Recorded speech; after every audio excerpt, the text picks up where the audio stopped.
Yang termuliakan Bhikkhu Sangga, pada para bante, para wusu dan juga para samanera. Selamat pagi semuanya, terpujilah Sang Buddha, Namo Buddhaya. Ya, ini adalah hari kedua atau ketiga nih ya. Hari ketiga ya, hari ketiga kita dalam rangkaian melakukan cita bawana dan keakraban, dan pagi ini sesuai dengan jadwal saya diberi tugas untuk mengampu, yang tentunya lebih kepada kita membahas Dhamma. Kemarin sudah dibahas berkaitan dengan bagaimana sesungguhnya kita dalam meditasi tidak hanya kita melakukannya dalam aktivitas tertentu, dalam postur tertentu, tetapi meditasi yang diajarkan oleh Sang Buddha mengacu kepada sejauh mana pikiran kita dijaga. Artinya, dalam apapun aktivitas yang kita lakukan, dalam apapun postur tubuh kita lakukan, selama di situ ada penjagaan batin, di situ ada upaya untuk melenyapkan pikiran-pikiran buruk, dan juga upaya untuk mengembangkan hal-hal yang baik, yang bermanfaat, itu disebut sebagai cita bawana, pengembangan batin. Dan ini juga disampaikan dalam salah satu istilah yang Sang Buddha sering mengatakan, yaitu jagariya. Jadi di dalam banyak khutbah sebenarnya, salah satu yang oleh Sang Buddha sering menyampaikan kepada para siswa beliau adalah bahwa kita sebagai siswa Sang Buddha harus senantiasa memiliki jagariya. Jagariya itu kalau dalam bahasa Inggris wakefulness, atau semacam keterjagaan. Jadi batin yang senantiasa terjaga. Yang dalam hal ini terjaga di sini artinya adalah baik siang ataupun malam. Jadi disampaikan di sana dalam khutbah-khutbahnya, kecuali dijaga malam kedua, yang biasanya kita hitung dari jam 10 sampai jam 2 pagi, karena dalam satu malam ada tiga jaga malam, yaitu Paddama Yama, Majjhima, dan juga Paccima Yama. Maka di bagian hanya Majjhima Yama saja yang kemudian ya para bhikkhu biasanya beristirahat. Sementara baik siang ataupun malam, terutama adalah Paddama Yama dan juga Paccima Yama atau jaga malam terakhir, digunakan untuk bagaimana batin diupayakan bersih dari rintangan-rintangannya. Jadi ada istilah avarineyehi dhammehi citang parisudati. Jadi baik di malam hari diwasang, di siang hari diwasang, baik ketika sedang berjalan cangka manena atau ketika sedang duduk nisajaya. Nah, di situ seseorang, ya terutama adalah seorang bhikkhu, hendaknya membersihkan batinnya dari rintangan-rintangan batin. Dan itu tidak hanya di siang hari, tetapi juga pada saat malam, Rattiya Paddama Yami. Jadi ketika ya di jaga malam pertama, terutama di malam hari, juga melakukan hal yang sama. Dan hanya ketika dijaga malam kedua memang ya dikatakan seseorang bisa beristirahat. Pun juga ya beristirahatnya berbeda. Jadi ada istilah yaitu sebelum tidur, sebelum beristirahat, itu ada semacam perhatian perhatian tentang kapan harus bangun. Ya seperti misalnya kalau sekarang kita misalnya besok pagi jam 4 bangun, maka sebelum tidur di situ ada semacam perhatian besok jam 4 bangun. Nah biasanya kalau itu dilakukan maka nanti sekitaran jam 4 itu akan bangun. Dan itu dilakukan oleh para Bante termasuk Sang Buddha sendiri itu juga melakukan. Jadi sebelum tidur itu ada sati yang di situ yang mengingatkan bahwa besok bangun. Jadi kapan harus bangun. Nah kemudian di Paccima-yama juga melakukan hal yang sama. Artinya sepanjang hari kecuali beristirahat, semuanya dilakukan untuk membersihkan batin. Citang parisodhati, jadi membersihkan batin. Nah sehingga seringkali kita mendengar bahwa meditasi itu harus dilakukan sejak bangun tidur. Sejak bangun tidur sampai menjelang tidur, itu adalah meditasi. Dan itu tidak hanya disampaikan oleh para guru meditasi, Sang Buddha sendiri. Jadi senantiasa membersihkan batin di siang hari, bahkan di malam hari, terkecuali ketika sedang beristirahat. Nah istirahatnya, ya kalau anjuran Sang Buddha idealnya adalah di Majjhima-yama, dijaga malam kedua, 4 jam. Kalau Sang Buddha sendiri malahan beristirahat, sesuai dengan jadwalnya hanya 1 jam ya. 1 jam betul-betul beristirahat. Ya memang ada meditasi. Jadi di pagi hari setelah yaitu membabarkan dhamma kepada para dewa, biasanya beliau akan meditasi jalan, cangkamana. Setelah cangkamana kemudian baru beristirahat. Baru kemudian bangun dari istirahatnya, duduk bermeditasi. Kemudian di akhir, nah beliaunya menggunakan yaitu nyana jala atau jaring pengetahuan untuk melihat siapa yang pada hari itu batinnya sudah matang. Hanya 1 jam, tetapi tentu untuk Sang Buddha, para arhanta ya mereka sudah tidak punya tugas lagi. Sudah tidak punya tugas untuk membersihkan batin karena batinnya sudah bersih. Dan tentu anjuran seperti ini adalah untuk ya para bhikkhu atau kepada siapapun yang batinnya belum bersih. Jadi sejak bangun tidur sampai menjelang tidur, sebenarnya semuanya adalah untuk bermeditasi. Selama dalam setiap aktivitas yang dilakukan, batin senantiasa dijaga untuk tidak terseret oleh kotoran batin, dan juga untuk bagaimana hal-hal yang baik yang bermanfaat itu berkembang. Nah, itu yang disebut sebagai jagariya atau sebagai keterjagaan. Ya, jagariya. Jaga itu seperti wakefulness, keterjagaan. Batin selalu terjaga.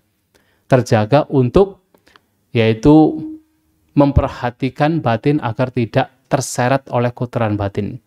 Kalaupun kotoran batin sudah ada, sudah muncul, ada upaya untuk melenyapkan.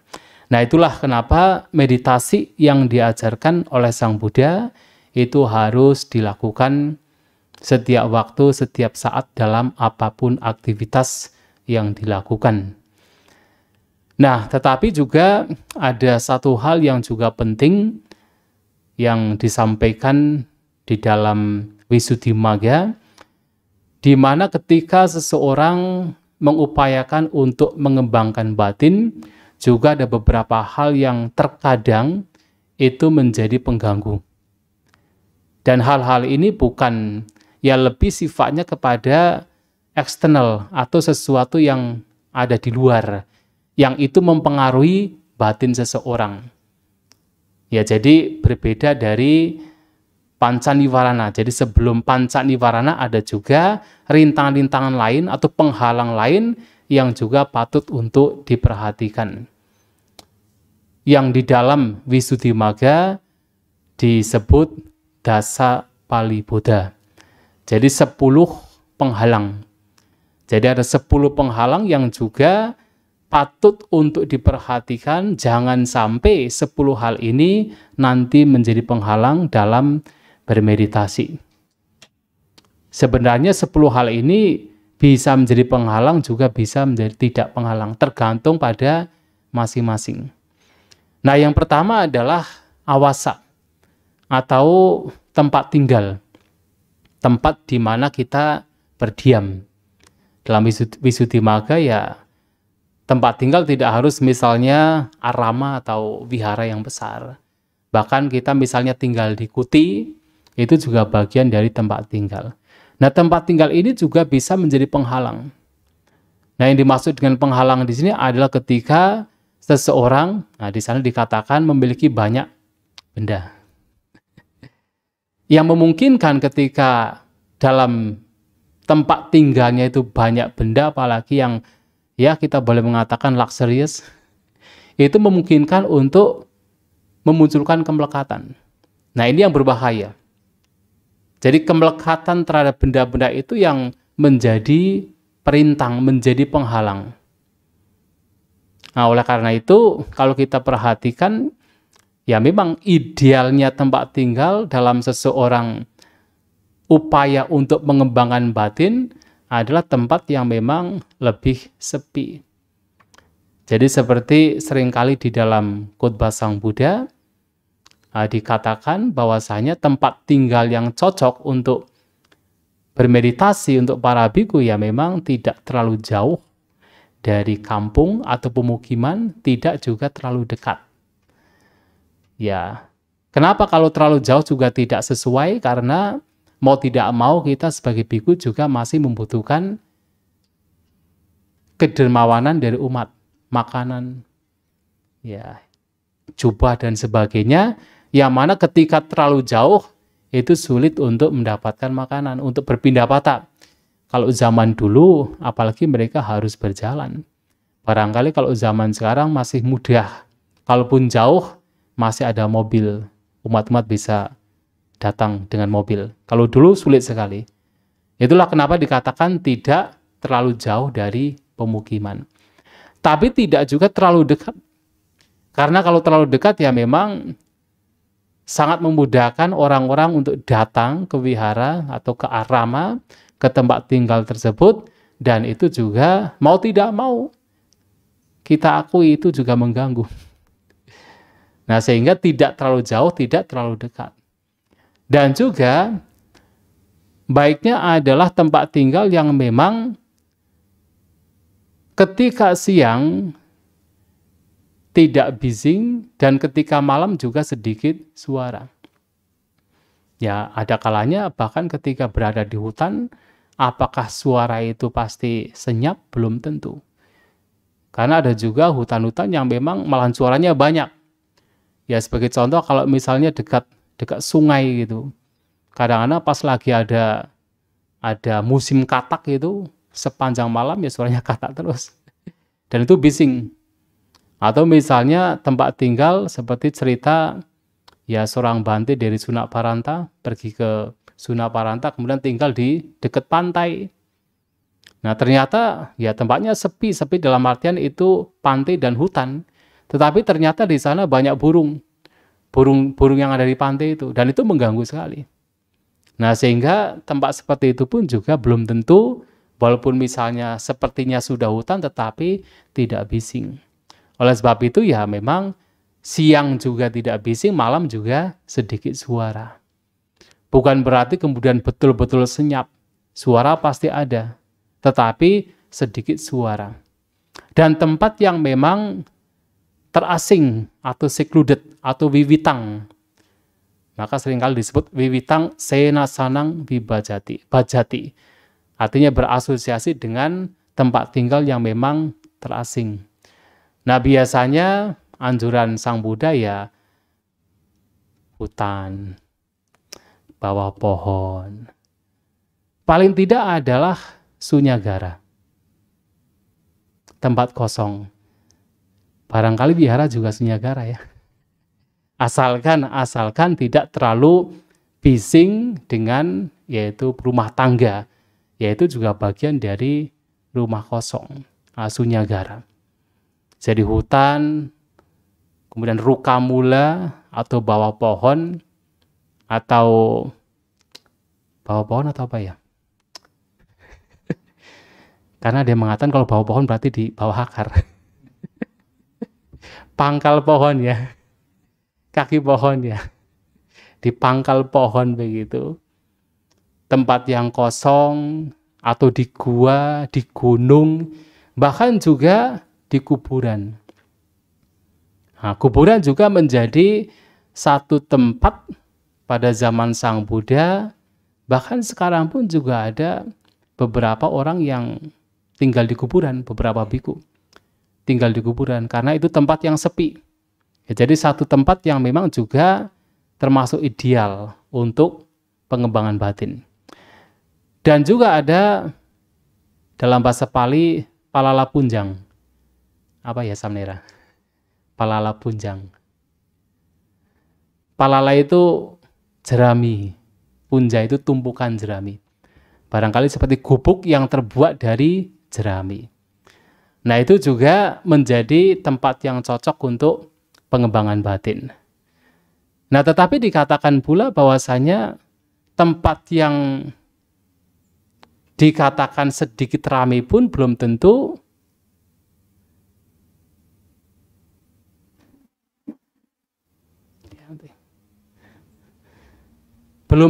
itu menjadi penghalang. Jadi dalam Visuddhimagga ada sebuah cerita, ada dua bante, mereka di Upasampada berbarengan. Nah, kemudian yang satunya pergi dari tempat tersebut. Jadi itu kejadian tersebut terjadi di Sri Lanka. Nah, pada zaman dulu, bahkan zaman sekarang pun juga masih, yaitu peninggalnya ditemukan, ada satu stupa disebut stupa Rama. Tinggal di sana. Nah, yang satunya kemudian pergi ke tempat lain. Padahal di daerah Tuparam ini termasuk, kalau zaman dulu itu termasuk perkotaan. Ya Arya Wihara, tetapi itu adalah di kota. Nah, kemudian satu bante tinggal di tempat lain, di salah satu tempat namanya Pak Cinakari. Sampai di sana kemudian setelah 5 tahun tinggal di sana, kemudian melihat bahwa tempat ini sangat cocok untuk bermeditasi, lebih terasing. Nah, lantas bante ini berpikir untuk mengajak bante yang ada di Tuparama, yang tempatnya itu sebenarnya crowded, tempatnya sebenarnya lebih seperti rame begitu. Nah, kemudian sesampainya di Tuparama, nah bante ini kemudian berpikir, wah nanti pasti karena sampai di situ habis makan siang, tapi belum malam, kemudian berpikir, oh nanti pasti karena tempatnya rame, banyak umat, pasti nanti akan dapat mentega. Nah, ghee. Boleh dimakan ya? Setelah tengah hari. Ditunggu-tunggu, kok ternyata tidak dapat. Kemudian berpikir, wah pasti nanti malam. Nanti malam pasti bante ini akan membawakan mentega untuk saya. Setelah malam, ditunggu-tunggu, tidak dapat juga. Kemudian keesokan harinya ketika berpindah patah, mereka pergi untuk mendapatkan makanan. Nah, mereka hanya mendapatkan yaitu bubur yagu. Ya, jadi yagu itu bubur. Kalau di Sri Lanka kende ya. Kende bubur encer. Nah, mereka bante ini yang dari Pak Cinakari ini berpikir, wah, pasti nanti setelah masuk lagi akan dapat makanannya lebih banyak dari umat. Ternyata sampai pulang ke wihara pun tidak mendapatkan makanan yang lebih. Kemudian bertanya, apakah bante di sini seperti ini ya? Iya, saya seperti ini. Dikiranya kalau tinggal di kota pasti akan banyak kemewahan dan sebagainya. Tetapi tidak. Nah, begitu di hari berikutnya mau pergi ke Pak Cinakari, lantas bantenya ini yang dari Tuparama ini hanya membawa jubah dan mangkok saja. Kemudian bertanya, loh, kok hanya jubah dan mangkok saja? Bukannya banyak barang yang harus dibawa ke Pak Cinakari. Tidak ada, ya ini hanya ini saja. Semua yang diwihara adalah milik sangga, bukan milik saya. Nah, sedangkan bante yang baru datang, padahal baru 1 hari di sana, sudah meninggalkannya ada tas, ada sendal, dan sebagainya. Lantas bante itu kemudian berpikir bahwa untuk Bante yang di Tuparama ini, walaupun tempatnya lebih rame dari Pachinakari, itu bukan menjadi penghalang. Karena apa? Karena Bantenya tidak melekat. Tidak melekat dengan wihara, tidak melekat dengan kebendaan. Nah, sehingga untuk Bante seperti ini dimanapun tempatnya, ya tempat yang cocok untuk mengembangkan batin. Maka urusannya awasa tempat tinggal, tidak katakan tempat tinggal itu untuk semua orang harus sama. Bahkan seandainya pun seseorang tinggal di hutan, kalau kemudian di hutan tidak melakukan apa-apa, di hutan ternyata ya tidak bermeditasi.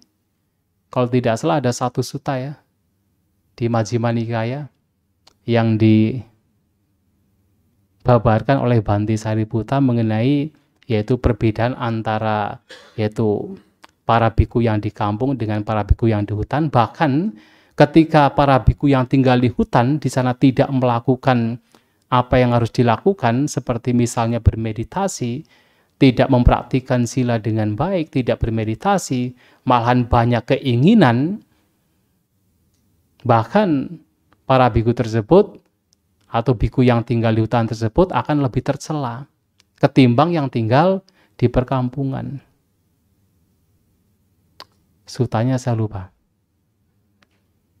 Ya. Ananggana, oh bukan Ananggana. Kalau Ananggana itu berbeda. Ada sutta lain. Kemudian Bhante Mahamoggallana bertanya kepada Bhante Sariputta, apakah ini hanya untuk para biku yang ada di hutan? Oh tidak. Ini pun juga harus dilakukan untuk para biku yang tinggal di perkampungan, di pemukiman. Juga sama. Nah, artinya untuk awasa, ya memang pada umumnya yang lebih luxury, perkotaan, kemudian tempatnya bising, itu menjadi penghalang. Tetapi ternyata tidak semua biku dengan wihara-wihara yang demikian itu menjadi penghalang bagi mereka. Ya tergantung dari batin Bhante tersebut, batin orang tersebut melekati atau tidak. Nah, ini adalah yang pertama. Nah, yang kedua adalah kula. Kula itu artinya keluarga.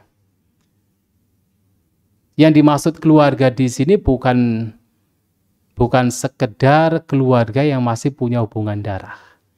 Yang dimaksud adalah mereka para penyokong. Jadi keluarga-keluarga, rumah tangga yang biasanya menjadi penyokong para biku.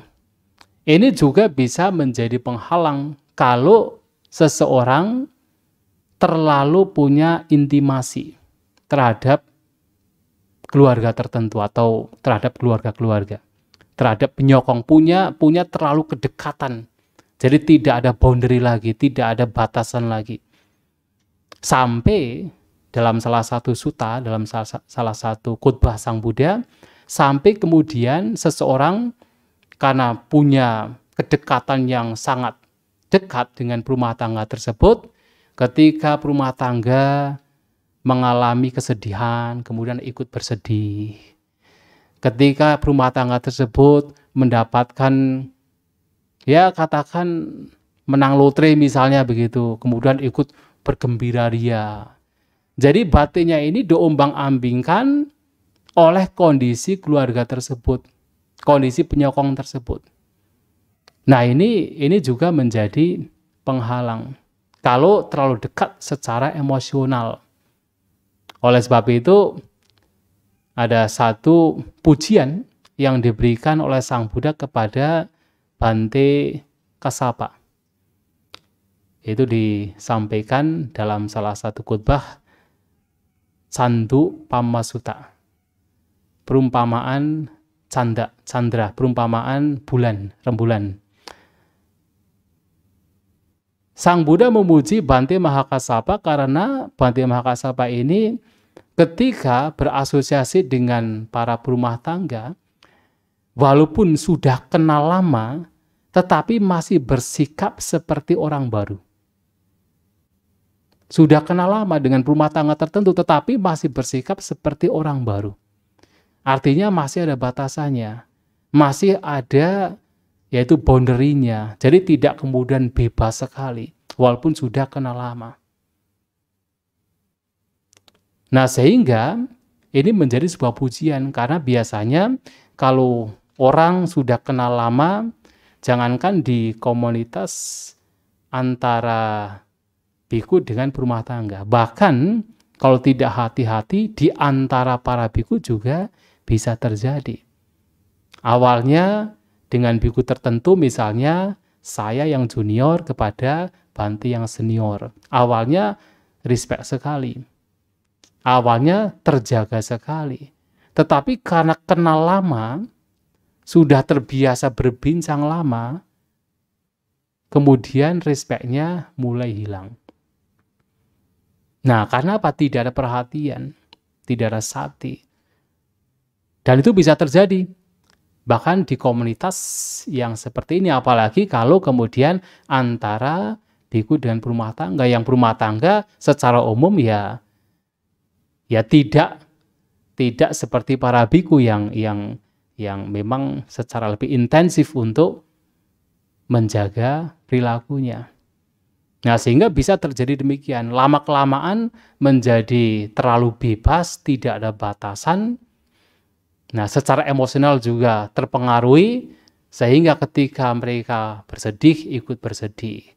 Mereka bergembira, ikut bergembira. Bukan karena mudita. Kalau mudita ikut bergembira, bersimpati dengan kebahagiaan orang lain, yaitu baik. Tetapi ini secara emosional yang di situ sebenarnya ada kemelekatan. Dan ini yang menjadi penghalang. Maka kula di sini yang mengacu kepada keluarga dalam konteks bukan hanya yang punya hubungan darah, tetapi juga yang katakan penyokong keluarga-keluarga lain, yaitu menjadi penghalang. Oleh karena itu, di dalam Karanyamita Sutta, kan, kulesu ananugito. Ya, jadi tidak punya keserakahan di antara para keluarga. Artinya di antara para penyokong, para berumah tangga tidak memunculkan keserakahan. Dan diharapkan untuk menjadi subaru. Nah. Mudah disokong. Mudah disokong. Nah, oleh sebab itu, ya keluarga tentu bisa menjadi penghalang, tetapi juga bisa sangat membantu. Karena memang kehidupan kita tidak bisa lepas dari keluarga, tidak bisa lepas dari berumah tangga. Menjadi ya penyokong bagi kita, tetapi juga kalau tidak hati-hati menjadi penghalang. Kalau kedekatannya secara emosional terlalu dekat, itu bisa menjadi penghalang. Kemudian selanjutnya adalah laba. Laba itu perolehan. Ya, terutama 4 kebutuhan pokok. Kalau 4 kebutuhan pokok barangkali selama itu diperoleh pertama dengan benar, yang kedua tidak berlebihan, yaitu memang sangat membantu. Tetapi kalau kemudian itu berlebihan, apalagi seseorang, nah dalam Visuddhimagga dijelaskan di sana, kalau seseorang biasanya sudah menjadi terkenal, termasyhur, itu biasanya akan banyak berumah tangga berdatangan, memberikan banyak ya laba, memberikan banyak keuntungan, perolehan gitu. Dan biasanya akan disibukkan untuk bagaimana berasosiasi dengan para berumah tangga. Kalau sudah terkenal, makanya ada satu penegasan dari Sang Buddha. Ya, Sang Buddha pernah mengatakan juga, semoga saya tidak mendapatkan laba sakkara siloka.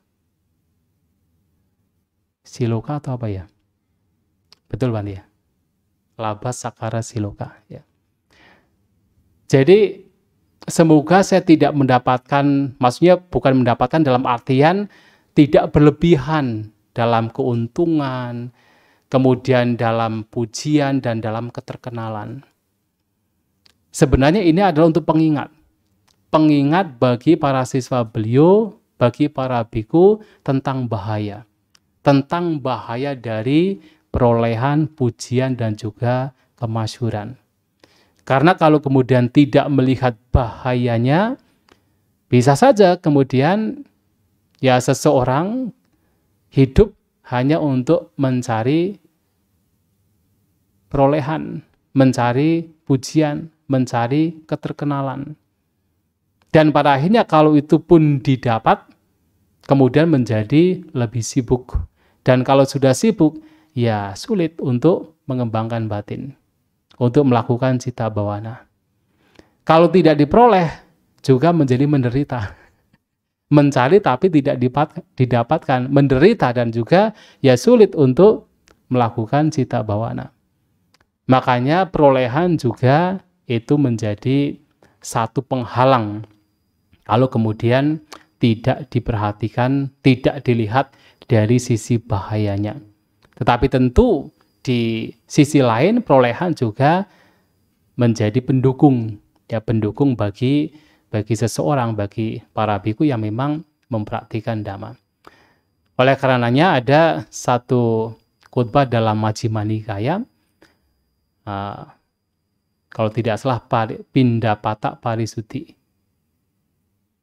atau Parisutti Pindapata Sutta.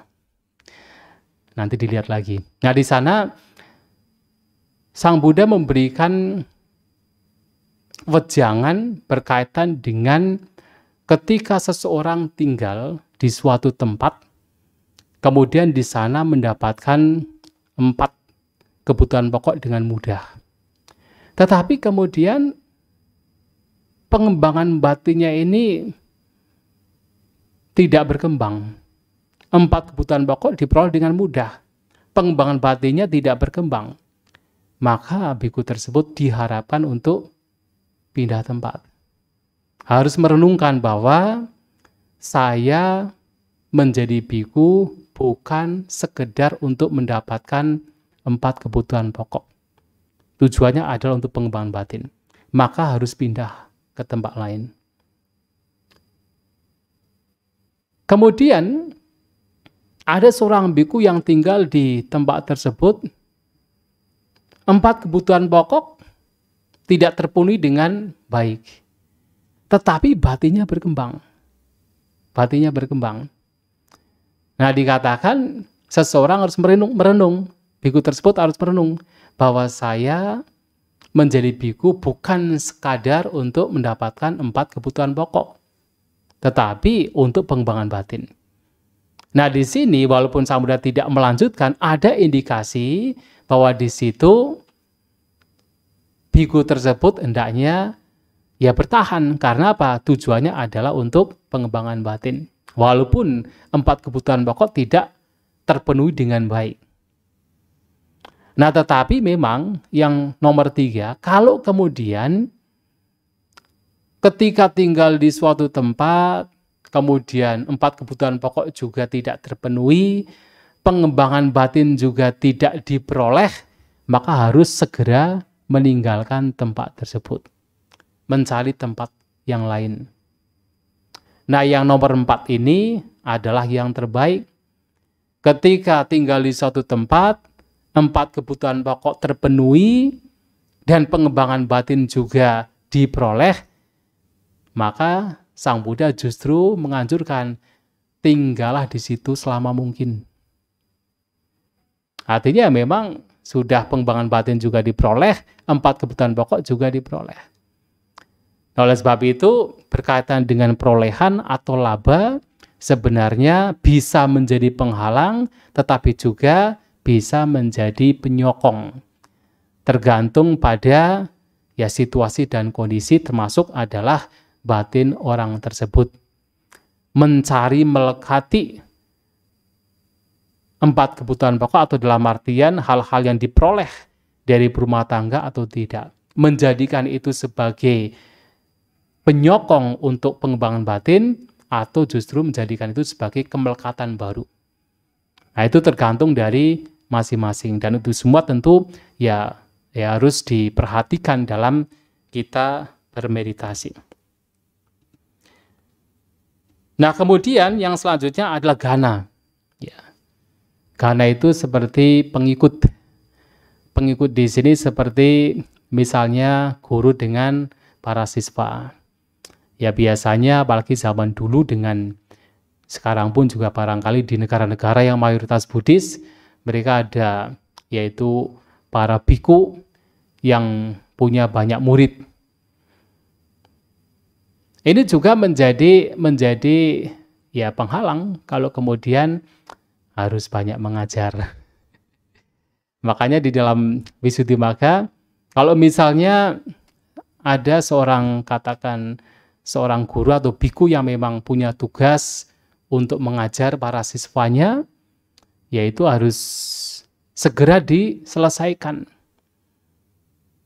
Kalau misalnya terlalu banyak yang harus diajarkan, itu bisa meminta kepada para biku lain yang juga mumpuni untuk bisa mengajar juga. Agar tidak terlalu disibukkan, agar terbagi kerjanya, terbagi tugas mengajarnya. Kalau semua diajarkan sendiri ya mau tidak mau juga sulit untuk bisa bermeditasi, untuk bisa melihat ke dalam diri, ke dalam batin. Kalau terlalu disibukkan dengan mengajar. Maka ketika memang harus diajarkan, harus cepat diselesaikan, ataupun kalau misalnya tugasnya banyak, juga harus dibagi dengan para biku lain. Ya agar tidak terlalu sibuk. Ya, kesibukan ini juga menjadi penyebab untuk sulit bisa bermeditasi. Nah, sehingga di sini harus bagaimana kita bisa membagi waktu dengan baik antara kita mengajar dan juga kita bermeditasi. Makanya sebenarnya kalau ya enak yang diajar daripada yang mengajar. Karena kalau mengajar kita mau tidak hanya sekedar kita itu misalnya pas kita bicara kemudian itu kesibukan kita. Sebelum bicara juga harus mempersiapkan masalahnya. Apalagi kalau kita ngajar di kampus ya, ini samlera, meditasi itu juga. Ternyata mengajar itu tidak hanya sekedar bertatap muka dengan para siswa, itu kesibukannya, tidak. Pulang dari mengajar juga harus mempersiapkan apa yang mau diajarkan. Dan juga apalagi ditambah lagi dengan tugas lain, harus memberikan nilai dan sebagainya. Nah, itu juga menjadi satu penghalang juga, paliboda juga. Nah, sehingga harus bagaimana pandai-pandainya kita mengatur waktu. Dan kita tidak kemudian dihandle oleh kita sendiri, juga harus ada yang lainnya juga yang membantu. Nah, itu adalah berkaitan dengan yaitu ghana. Ya, pengikut, ghana itu sebenarnya pengikut, tetapi ini dalam penjelasannya seperti seorang guru terhadap murid yang mengajar. Nah, ini juga yang barangkali seperti cerita mengenai pada zaman Sang Buddha ada seorang biku bernama Potila. Nah, dalam kitab Dhammapada Takata memiliki 500 siswa. Pandai sekali. Seorang biku bisa memiliki 500 siswa, pasti biku tersebut sangat-sangat luar biasa, dipercaya pastinya. Tetapi kemudian setelah ketika Sang Buddha datang di tengah-tengah komunitas para biku, Sang Buddha langsung menunjuk Bhante Potila ini sebagai manusia yang kosong. Awalnya Bhante ini merasa kecewa, merasa tidak enak, tidak nyaman. Kenapa Sang Buddha mengatakan demikian? Padahal dirinya ini memiliki 500 siswa. Tetapi setelah melihat ke dalam batin, ya memang betul. Memang punya banyak pengetahuan, punya banyak siswa, tetapi belum memahami, belum menembus apa yang diajarkan Sang Buddha. Nah, ini barangkali karena apa? Karena terlalu banyak belajar, terlalu katakan banyak murid, terlalu banyak mengajar. Yang terkadang dengan kesibukan terlalu banyak mengajar, untuk diri sendiri juga terbengkalai. Nah, sehingga seperti Bhante Potila ini yang punya 500 siswa, sampai untuk dirinya sendiri juga terbengkalai. Nah, itulah kenapa kemudian beliau meninggalkan semuanya, pergi ke hutan, bertemu dengan para biku, termasuk belajar dari seorang samanera di hutan, dan dikatakan akhirnya mencapai kesucian arahanta. Nah, oleh sebab itu, karena di sini juga harus diperhatikan juga. Ya, harus pandai-pandainya mengatur waktu agar bisa tidak hanya mengajar, tapi juga untuk dirinya sendiri. Nah, kemudian juga yang selanjutnya, yang keempat adalah kama. Oh, yang kelima ya. Yang kelima, kama. Kama itu memang kalau diartikan adalah perbuatan. Tetapi di sini mengacu kepada pekerjaan. Kama di sini adalah pekerjaan. Pekerjaan bisa banyak macam. Ya, sebenarnya para biku juga punya pekerjaan. Seperti misalnya membuat jubah. Atau ada tugas. Jadi kalau zaman Sang Buddha sendiri juga ada tugas, ada beberapa biku yang ditugaskan untuk bisa mengatur ya, siapa-siapa yang mendapatkan undangan makan. Nah, seperti pada zaman Sang Buddha ada seorang bante yang ditugaskan untuk mengatur, untuk membagi dana makan yang punya kekuatan ini. Apa? Bante Dabamalaputa ya. Awalnya beliaunya itu ditugaskan untuk mengatur. Jadi para biku yang mendapatkan undangan makan, nanti siapa yang harus pergi. Kemudian beliaunya juga mempunyai tugas untuk mengatur tempat tinggal para biku. Ini adalah pekerjaan juga. Ya tentu kalau para biku seperti Bante Dabamalaputa, termasuk juga Bante Mahamoggallana juga punya tugas untuk apa? Seperti reparasi. Jadi mengatur kuti-kuti yang rusak itu yang mana, kemudian beliaunya nanti akan mengaturkan apa yang dibutuhkan untuk memperbaiki kuti-kuti. Ya untuk para Bante ini memang mereka sudah mencapai kesucian arahanta. Seperti Bante Dabamalaputa ini setelah mencapai kesucian arahanta berpikir, tugas apa yang bisa saya lakukan? Karena tugas untuk melenyapkan kotoran batin sudah selesai. Maka untuk sangga apa yang bisa beliau lakukan? Maka menawarkan diri untuk bisa menjadi apa? Ya, yang mengatur tempat tinggal untuk para biku. Atau misalnya pekerjaan membangun wihara. Ya memang ada tugas-tugas demikian, tetapi kalau kemudian terlalu sibuk dengan pekerjaan demikian, ya untuk diri sendiri juga akan terbengkalai. Oleh sebab itu ya seperti tugas seperti ini pun juga kalau memang tugasnya sedikit diselesaikan dengan cepat. Kalaupun masih banyak ya dibagi dengan yang lain. Jadi tidak semua dihandle sendiri, dibagi dengan yang lain. Sehingga apa? Ada waktu untuk bermeditasi. Nah, pekerjaan demikian bisa menjadi penghalang, tetapi juga sebenarnya ya mau tidak mau pekerjaan ada sebagai seorang biku untuk wihara. Ya apalagi kalau kita sebagai biku kemudian kita punya wata, punya kewajiban untuk bersih-bersih kuti dan sebagainya, kan itu juga pekerjaan kita. Ya cepat diselesaikan. Karena kalau tidak diselesaikan, itu juga bisa menjadi penghalang. Walaupun sekecil apapun, kalau itu sudah menjadi beban pikiran, itu menjadi penghalang dalam bermeditasi. Maka dalam kitab Ulasan ada sebuah cerita. Ada seorang bante yang sebenarnya beliau itu sudah bahkan bisa mencapai arupa jana, atak samapati, jana ke-8, dewasanya nasanya tanah. Nah suatu kali beliaunya itu meditasi yang biasanya mudah sekali untuk masuk, keluar masuk jana, pada waktu itu beliaunya tidak bisa masuk mencapai jana. Akhirnya beliaunya bangun dari meditasinya, kemudian merenung sebenarnya apa yang mengganggu pikirannya. Baru ingat, sebelum bermeditasi, beliaunya itu ingin membersihkan kuti. Nah, ingin membersihkan kuti. Tetapi tidak membersihkannya, lupa membersihkannya. Nah, itu menjadi mengganjal dalam batinnya, padahal hanya sekedar ingin membersihkan kuti. Karena lupa, kemudian duduk meditasi, masih ada ganjalan dalam batinnya. Baru setelah ingat, oh ternyata tadi ingin membersihkan kuti, ada ganjalan dalam batin, hanya kutinya dibersihkan, selesai tugasnya, meditasi, mencapai jana lagi.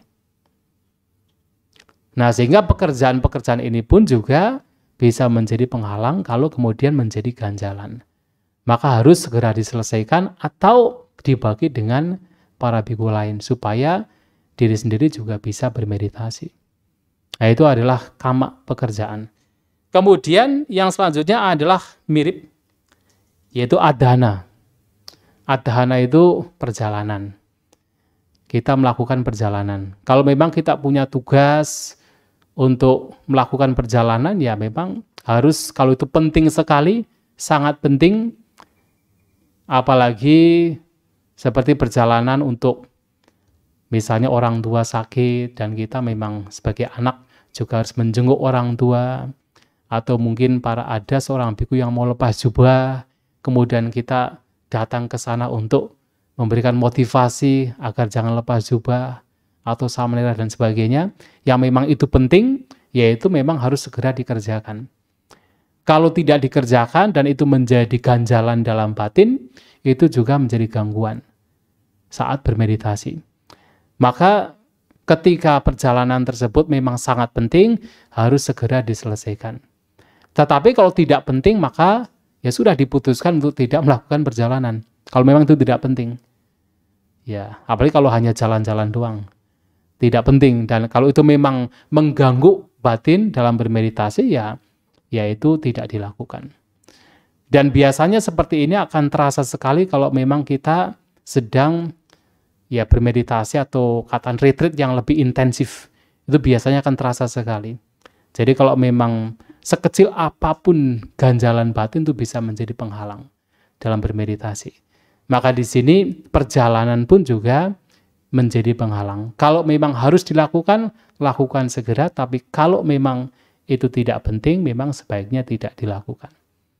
Maka adhana di sini juga menjadi penghalang, menjadi palibuddha, dan harus segera diselesaikan. Kemudian juga, nah kalau tadi adalah kula, keluarga, sekarang adalah nyati. Nyati itu kerabat. Nah, kerabat di sini ada dua. Yang pertama itu adalah kerabat dalam kehidupan kebikuan atau dalam komunitas para biku, termasuk juga di dalamnya samanera, yaitu antara murid dengan guru atau antara sesama biku. Itu kerabat di dalam komunitas, atau guru dengan murid, atau sesama biku yang ada di satu wihara. Dan juga adalah kerabat biku dengan keluarga yang masih punya hubungan darah, orang tua atau saudara. Nah, nyati di sini, kerabat di sini juga bisa menjadi penghalang.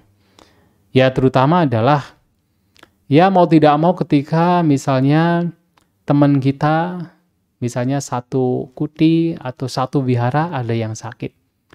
Ya kita kan punya tugas untuk bagaimana taking care kan, memperhatikan, merawat teman kita. Mau tidak mau itu adalah penghalang juga. Makanya ya ketika itu terjadi tetap harus dilakukan. Ada teman biku yang sakit, ya kita harus merawat, betul-betul dirawat sampai sembuh. Malahan kalau tidak dirawat, kemudian menjadi pemikiran dalam batin, yang sakit juga tidak sembuh-sembuh, kan menjadi lama. Menjadi lama sembuhnya, dan menjadi lama menjadi beban pikiran. Makanya ketika ada satu teman biku atau samanera yang sakit, harus betul-betul dirawat, supaya cepat sembuh. Kalau sembuh kan kita yang bermeditasi juga akan cepat bisa bermeditasi. Ketimbang ditunda, tidak dirawat, kemudian sakitnya lama, sementara ada feeling guilty, ini ke teman saya kok tidak dirawat, ada merasa bersalah, dan itu menjadi beban terus nanti dalam bermeditasi. Maka harus segera dirawat. Nah, demikian pula kerabat berkaitan dengan orang tua. Itu juga biku pun juga punya tugas. Ketika orang tua sakit pun juga harus merawat. Dengan cara apa? Dengan cara kalau sendiri punya obat, itu bisa memberikan obat ke orang tua. Bahkan dalam Visuddhimagga dikatakan, bahkan ketika orang tua kita sakit dan kita tidak punya obat, kita bisa berpindah patah mencari obat untuk orang tua. Ya karena itu menjadi beban, menjadi pikiran juga. Kalau keluarga juga punya masalah, sementara kelekatan juga masih ada karena belum mencapai arahanta, itu juga menjadi penghalang juga. Oleh sebab itu ada satu cerita di dalam kitab ulasan Sangyutta Nikaya. Sang Buddha bertemu dengan seorang Brahmana. Ada Brahmana yang dia ini punya satu istri, punya 7 anak perempuan. Nah, 7 anak perempuan ini sebenarnya sudah punya suami, tapi ditinggalkan oleh suami mereka. Ada yang punya anak 1, punya anak 2. Nah, jadi Brahmana ini menjadi tulang punggung bagi keluarga besar, istri dan juga anak-anak perempuannya, beserta cucu-cucunya ini. Suatu kali ketika sedang membajak sawah, sapi-sapinya lari ke hutan. Wah, itu sudah menjadi penderitaan berat. Bahwa padahal itu adalah ya alat yang mereka bisa survive, bisa bertahan. Wah, dicarilah sapi-sapinya ke hutan, tidak ketemu. Malahan bertemu dengan Sang Buddha yang sedang duduk di bawah pohon, di pangkal pohon, bermeditasi. Kok Bhante ini kok rasanya kok sepertinya kelihatannya damai sekali, tenang sekali. Tidak seperti saya, menderita. Sudah punya anak 7 perempuan, tidak suaminya meninggalkan mereka punya anak 1-2, menderita sekali. Nah, karena itulah kemudian Brahmana ini kemudian memutuskan untuk menjadi seorang bhikkhu. Lantas bagaimana dengan istri dan anak-anaknya? Ditinggalkan saja. Sang Buddha tahu, maka di dalam kitab ulasan, Sang Buddha datang kepada Raja Pasenadikosala, menyampaikan bahwa ada seorang Brahmana yang ingin menjadi bhikkhu, tetapi punya istri dan juga anak-anak perempuan. Raja Pasenadikosala tahu apa yang dimaksud oleh Sang Buddha. Kemudian istri dari Brahmana tersebut dijadikan seperti ibu oleh Raja Pasenadi. Dan anak-anak perempuan tersebut dijadikanlah seperti anak perempuannya sendiri. Diangkat. Ya, artinya bahwa memang mau tidak mau, keluarga itu bisa menjadi penghalang. Kalau keluarganya susah, keluarganya menderita, apalagi keluarganya sakit, itu bisa menjadi penghalang bagi seorang bhikkhu dalam mengembangkan batin. Oleh karena itu, saya pernah membaca dalam kitab ulasan, tapi ini terjadi di Sri Lanka. Pada zaman dulu itu bahkan masyarakat, mereka tidak hanya membantu atau katakan menyokong para bhikhunya, tapi mereka pun juga menyokong para orang tua bhikhunya. Mereka berterima kasih karena ada anak-anak yang menjadi bhikkhu, mereka mendapatkan pembabaran dhamma. Nah, mereka berterima kasih kepada para orang tuanya. Dan mereka menyokong para orang tuanya. Yaitu, makanya nyati atau kerabat ini memang juga bisa menjadi penghalang. Ya, dalam kasus-kasus tertentu bisa menjadi penghalang. Ya, oleh karena itu kalau memang orang tua sakit, atau di sini misalnya sesama bante, mungkin ya guru yang sakit, ya memang harus segera dirawat agar tidak menjadi ganjalan batin. tidak menjadi beban, sehingga akan lebih memudahkan untuk mengembangkan batin. Nah, itu adalah nyati. Nah, selanjutnya adalah abada. Abada itu sakit atau penyakit. Ini juga menjadi penghalang. Walaupun ya memang anjuran Sang Buddha, ya namanya penyakit itu tidak bisa kita hindari. Manusia pasti mengalami cepat atau lambat sakit fisik. Pasti akan dialami. Tetapi tanpa bisa kita pungkiri bahwa sakit juga bisa menjadi penghalang bagi kita ketika mengembangkan batin.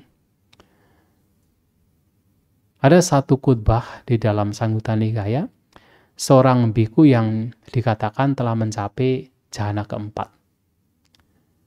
Kemudian dia mengalami sakit. Dia menjadi seperti bersedih sekali karena dengan fisik yang sakit, dia tidak bisa memasuki jhana lagi. Sulit dan bahkan tidak bisa masuk pencapaian jhana karena fisik yang sakit. Ya untungnya Sang Buddha datang kepada Bhante tersebut. Kemudian ditanya bagaimana sakitnya, apakah sudah semakin menurun. Ya, kemudian dijawab bahwa sakitnya itu malah semakin membesar, semakin berkembang. Kemudian sebenarnya menjadi permasalahan bukan sakitnya saja, tetapi ia tidak bisa memasuki jhana lagi karena fisik yang sakit. Nah, Sang Buddha memberikan motivasi yang intinya adalah nggak usahlah dipikirkan tentang jhana. Sekarang yang saya tanyakan adalah apakah ada sesuatu berkaitan dengan sila, dengan kemoralan yang menjadi gangguan, menjadi kekhawatiran, barangkali melanggar sila. Oh, tidak ada, Bhante. Ya sudah, kalau tidak ada, tidak usah dikhawatirkan. Nah, dikatakan dalam sutta tersebut, ia juga mencapai kesucian ketika dia sakit. Dengan apa? Dengan ya penerimaan. Karena dia merasa bahwa tidak ada kesalahan dalam moral, itu cukup. Cukup membawa Bhante tersebut menerima apa kondisi yang terjadi dan juga berbahagia karena tidak ada pelanggaran sila, itu membawa kepada kesucian. Tetapi di sini intinya adalah bahwa memang dengan fisik yang sakit dalam bermeditasi, apalagi untuk mencapai pencapaian jhana, itu juga akan menjadi gangguan. Maka ketika sakit muncul, yang harus kita lakukan ya harus segera mencari obat. Harus segera kita mencari obat untuk menyembuhkan sakit tersebut. Lantas bagaimana kalau misalnya sudah mencari obat di mana-mana, sudah pergi ke dokter kemana-mana, bahkan para dokter yang ahli, tapi sakitnya tidak sembuh-sembuh.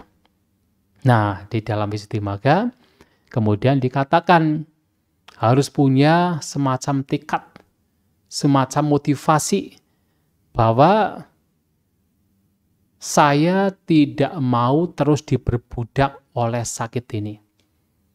Lanjutkan bermeditasi, lanjutkan melatih sesuai dengan Dhamma. Ya. Baik. Nah, itu jadi harus punya motivasi demikian. Kalau misalnya sakitnya tidak sembuh, sudah berobat kemana-mana tidak sembuh, harus punya motivasi. Nah, itu juga disampaikan oleh Sang Buddha di dalam salah satu khutbah yang diberikan beliau kepada seorang perumah tangga bernama Nagulapita. Ketika dia datang kepada Sang Buddha, kemudian mengeluh karena sudah sakit-sakitan dan sebagainya. Oh, kalau tidak salah bukan Nagulapita, Anathapindika. Datang karena sakit, kemudian kepada Sang Buddha diberi nasihat. Nasihatnya adalah, biarlah jasmani saya sakit, tetapi batin saya tidak ikut sakit. Itu nasihatnya, biarlah badan jasmani saya sakit, tapi batin tidak ikut sakit. Itu adalah untuk memotivasi sebenarnya. Dan memang untuk orang-orang tertentu yang punya motivasi demikian, ya cita bawana masih ada. Pengembangan batin masih ada. Tetapi dalam kasus yang umum, biasanya ya sakit itu menjadi penghalang. Maka ketika sakit muncul, ya harus apa? Harus segera diobati.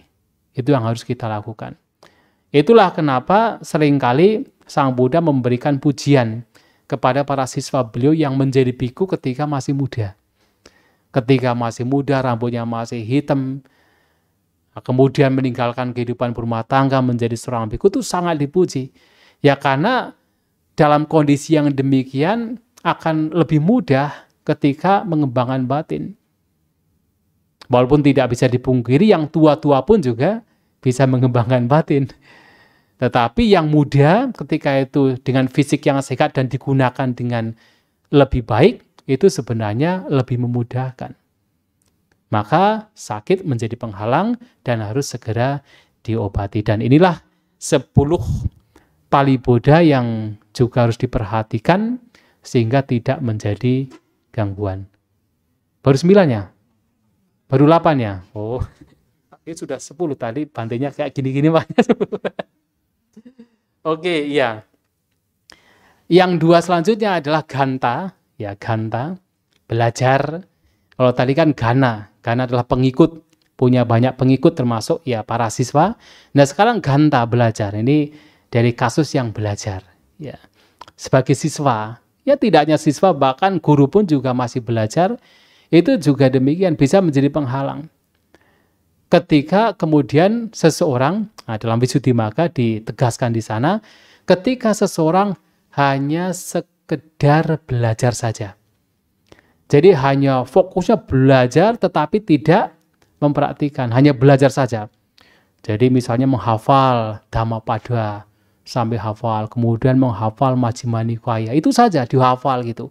Dipelajari saja tetapi tidak diimplementasikan. Nah itu menjadi penghalang. Tapi tentu ya kita belajar, kita katakan ya melakukan pariyati dan juga harus diimbangi dengan pati-pati. Nah, ada kasus tertentu yang dalam Visuddhimagga juga disebutkan ada beberapa orang yang belajar tapi itu bukan sebagai penghalang.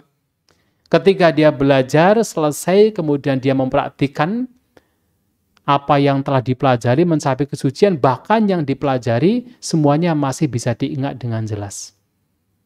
Nah, untuk orang-orang demikian ya belajar tidak menjadi masalah. Tetapi tentu memang harus diimbangi dengan praktek.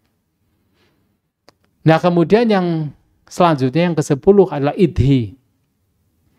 Idhi adalah ya kekuatan gaib, kesuksesan. Yang tadi malam dibahas ya, boleh tidak punya kesaktian.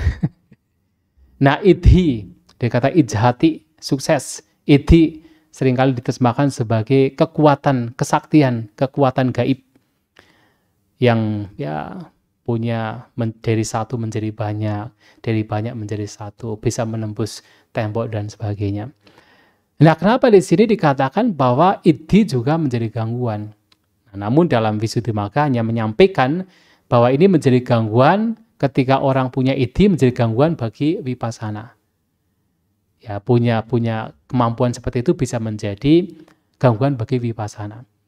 Ya, barangkali ini menjadi gangguan hanya kalau kemudian seseorang hanya mengejar idhinya, melekati idhinya, kemudian tidak membawa kepada kebijaksanaan, tidak mengarahkan batin kepada kebijaksanaan.